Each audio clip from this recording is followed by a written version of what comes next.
Hello guys, कैसे हैं आप सब। आई होप कि अच्छे होंगे। और आज हमारे घर नवमी पूजा होएगा, तो हम हमारे ब्लॉग में बने रहिए। हम आप लोग को दिखाते हैं कि हमारे घर कैसे नवमी पूजा होता है। गाइस, यहाँ पर हम पूरी ठोकवा सोहारी इसको थरिया में ले लेंगे। और यहाँ पर हलवा है।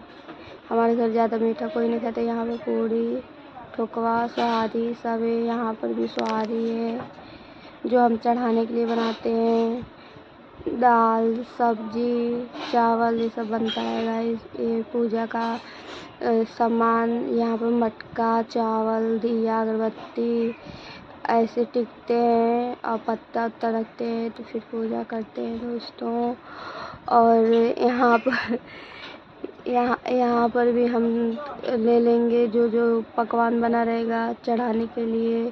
पूरी सोहारी सब्जी जो भी बना रहेगा वो चढ़ाएंगे नवमी पूजा को। तो अब थोड़ा थोड़ा रख देंगे, चढ़ा देंगे। यहाँ पे थोड़ा सब्जी है, दाल है, अब हम यहाँ पे चढ़ा देंगे।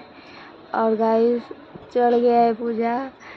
अब पूरी सब्जी ठोकवा सब एक ही में हम रख देते हैं। और आप लोग को कैसा लगा हमारा ब्लॉग ज़रूर बताइएगा। और लाइक सब्सक्राइब चैनल को ज़रूर करना।